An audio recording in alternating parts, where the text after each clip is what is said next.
Ano po, Chay? Ba't nilalabas niyo po yung gamit? Lumayas kayo dito. Bakit po? Hindi kayo nagbabayad ng upa? Ilang buwan na? 5 buwan na? Nagbabayad man po kami ng upa namin dito. Eh, hindi mo pinabayad ng kuya mo sa akin yung mga binibigay ninyo. Ha? Anak ko yun ah. Matatapon yung mga damit. Ano nangyayari? Bakit? Nagbabayad na ng upa. Ma, pinapalayas na tayo dito. Hindi doon kasi tayo nagbabayad ng upa. Eh, nag-aabot ako doon kay kuya. Hindi pala inaabot yung upa ng bahay. Kaya ito si Aling Putchay, pinapalayas na tayo rito. Yung mga kapatid mo talaga. Di maasahan. Itong bahay ko, hindi ito bahay ampunan. Ha? Since hindi kinakapagbayad ng upa nyo, magsilahis kayo rito. Aling Putchay, baka naman pwede namin iwan tong gamit namin. Mag-aagilap lang po kami kung saan kami pwedeng lumipat ng bahay. Sa ngayon, ang hirap po makahanap ng bahay ngayon. Kukunin lang po namin kapag nakahanap na po kami ng bahay namin. Sige, papayag ako. Naiwan niyo muna yung gamit nyo rito. Pa dapat ha, kinabukasan wala ni mga gamit yun sa bahay ko. May mga upahan na rito.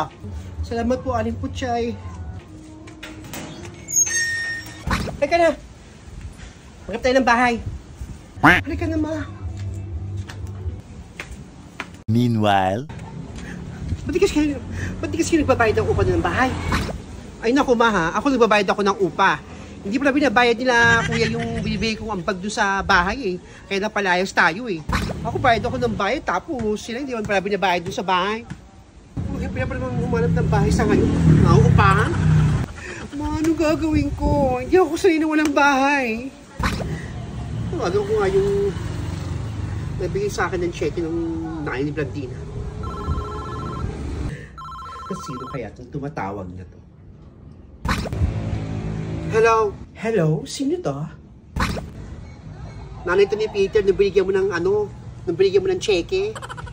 Dinala ko din sa bangko, tumalbog naman yung cheque ang binigay mo sa akin. As if naman lalagyan ko ng pondo yung cheque na binigay ko sa'yo. Umasa ka tagang bibigyan kita ng 10 milyon, eh, no? Nagloloko mo ko.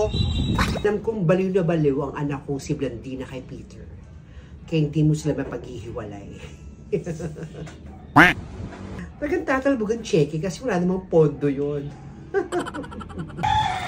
Buisit?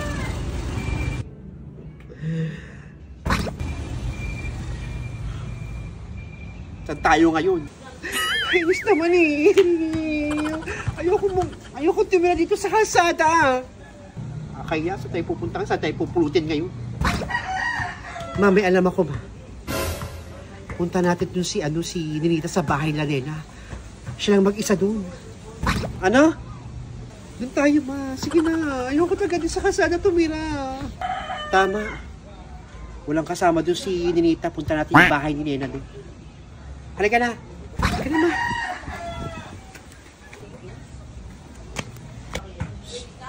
Halika na. Bisan mo. Sige mo, natuloy na ako.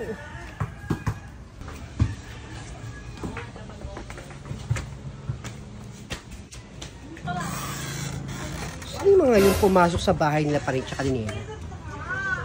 Parang familiar sa akin. Baka namamalik mata lang ako. Pero hindi eh. Sino kayo mga yun?